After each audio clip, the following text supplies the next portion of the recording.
Mummy papa ने एक साथ 10 बच्चों को जन्म दिया है। पापा इस रूम में बेड लगाते हैं तो इस रूम में सारे बेड नहीं आ रहे और मम्मी ने डबल डेकर बेड लगाए तो रूम में कोई सामान रखने की जगह ही नहीं बच रही। पापा जी डिजाइनर से 10 बच्चों के लिए रूम डिजाइन करने की कहते हैं। हम सबसे पहले इस बड़े रूम की छत तोड़कर यहाँ पर मजबूत मोटे पाइपों से एक स्ट्रक्चर बनाएंगे। ऊपर से वुड प्लाई लगाकर ऊपर मुलायम बिस्तर लगाएंगे। अब इस पर बच्चे सो पाएंगे और सेफ्टी के लिए बेड के बाहर से रेलिंग लगाकर ऊपर चढ़ने के लिए सीढ़ियां लगाएंगे और हैंगर में बच्चों के करोड़ों के कपड़े टांगकर इधर बीच की जगह में रखे जाएंगे और पीछे एक बड़ा बुक रैक बनाएंगे जिनको बच्चे बिल्कुल हाथ नहीं लगाएंगे और बीच में एक लंबा स्टडी टेबल लगाएंगे जहां पर बैठकर बच्चे लैपटॉप में घंटों तक इंस्टाग्राम चलाएंगे। इस रूम में क्या कमी है कमेंट में बताएं।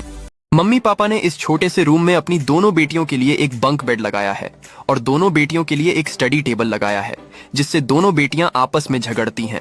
इसीलिए मम्मी पापा ने सारा सामान बाहर निकालकर मुझे बेडरूम डिजाइन के लिए ऑर्डर देते हैं। हम सबसे पहले मजबूत मोटे पाइपों से एक बेड का स्ट्रक्चर बनाएंगे। ऊपर से वुड प्लाई लगाकर ऊपर सुंदर और मुलायम 2 बिस्तर लगाएंगे जिस पर दोनों बेटियां सो पाएंगी और दीवार में 2 रैक बनाकर उनमें दोनों बेटियों का सामान रखा जाएगा और बीच में एक पार्टीशन वॉल लगाकर बेड के आगे सुंदर लाइट और पर्दे लगाएंगे और दोनों तरफ स्टडी टेबल लगाएंगे जहाँ बैठकर दोनों बेटियां इंस्टाग्राम चलाएंगी और पीछे एक का बोर्ड बनाएंगे जिसमें दोनों बेटियों के चोर बाजार से लाए हुए करोड़ों के कपड़े रखे जाएंगे इस रूम में। और क्या लगाना चाहिए था कमेंट में बताएं।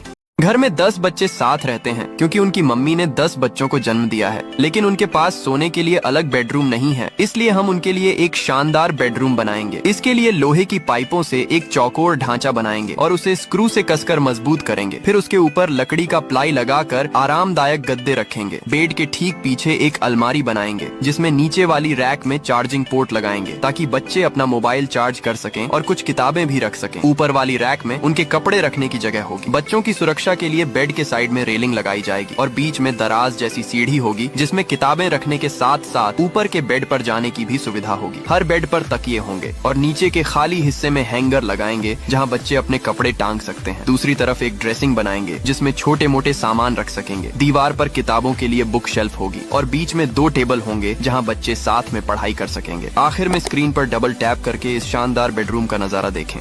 मुंबई में ये बंदा अपनी पूरी कमाई से एक रूम खरीदता है लेकिन ये रूम इतना छोटा है कि इसमें एक शेर के खड़े होने की भी जगह नहीं है। मजबूरी में ये झूला डालकर सोने का जुगाड़ करता है लेकिन इस पर इसे चैन नहीं मिलता और ये परेशान हो जाता है। इसकी हालत देखकर आइडिया आता है कि खिड़की को निकालकर ऊपर नीचे स्टील के पाइप लगाएं और उसके ऊपर प्लाई लगाकर एक शानदार और मुलायम गद्दा तैयार करें। अब इस पर ये अपनी गर्लफ्रेंड के साथ आराम से लेट सकेगा। सेफ्टी के लिए इसमें आगे एक खिड़की लगा देंगे और बेड में डेजी कमोड फिट कर देंगे जिससे ये आराम से टॉयलेट कर सके। दीवार पर एक शॉवर लगाएंगे और इसके लिए कांच का गेट फिट करेंगे। इसके आगे एक फोल्डिंग टेबल लगाएंगे जिस पर ये लैपटॉप चला सके। टेबल के ऊपर एक प्रोजेक्टर फिट करेंगे और कोने में वॉश बेसिन और शीशा लगाकर पूरा सेटअप तैयार करेंगे। अब इस रूम का नजारा देखकर बताओ इसमें और क्या क्या बदलाव किए जा सकते हैं। मैंने मेरी प्रिया बेटी के लिए दुबई में ये रूम लिया है जिसमें मैं बेड और अलमारी को लगाया है जिसे देखकर बेटी गुस्सा होकर कहती है, अरे मम्मी जी आपने कितना बेकार बेडरूम लिया है। ये कितना बचकाना और बेकार है। इसमें तो मैं कोई और सामान भी नहीं रख सकती। मम्मी मेरा नया बेडरूम बनवाओ। अरे प्रिया बेटी तुम गुस्सा मत हो, अभी तुम्हारे पापा जी से कहकर लग्जरी बेडरूम डिजाइन करवाती हूँ। तुम चिंता मत करो बेटी, अभी तुम्हारा पसंद का बेडरूम डिजाइन करता हूँ। हम सबसे पहले मोटे पाइपों से एक स्ट्रक्चर बनाएंगे। उसके ऊपर से वुड प्लाई लगाकर ऊपर मुलायम और सुंदर बिस्तर लगाएंगे और बेड के नीचे एक रैक बनाएंगे जिसमें बेटी के लग्जरी बैग और कपड़े रखे जाएंगे और उसी के साइड में 2 दराज वाली सीढ़ी लगाएंगे जिसमें बेटी के बदबूदार मोजे और अंडर गारमेंट्स रखे जाएंगे। अब यहाँ से बेटी बेड के ऊपर जा पाएगी और बेड के सामने एक बड़ा कपबोर्ड बनाएंगे जिसमें बेटी के बिस्तर और करोड़ों की ड्रेस रखी जाएगी और साइड में एक अलमारी बनाएंगे जिसमें बेटी की नॉलेज की किताब रखी जाएगी जिनको बेटी बिल्कुल हाथ नहीं लगाएगी और नीचे एक लैपटॉप वाला स्टडी टेबल लगाएंगे जहाँ पर बैठकर बेटी घंटों तक इंस्टाग्राम चलाएगी और बेड के नीचे सोफा और टीवी लगाएंगे जहाँ पर बैठकर बेटी मजे से मेरी वीडियो देखेगी और इधर एक मेकअप टेबल लगाएंगे जहाँ बैठकर बेटी मेकअप करेगी और उसी के ऊपर एक काउंटर टॉप बनाएंगे जहाँ पर बेटी का कुछ सामान और आईफोन 19 प्रो मैक्स चार्ज होगा और अंत में बेड के बाहर से रेलिंग लगाएंगे जिससे बेटी नीचे ना गिरे। आपको इस रूम में और क्या कमी लगी कमेंट में बताओ।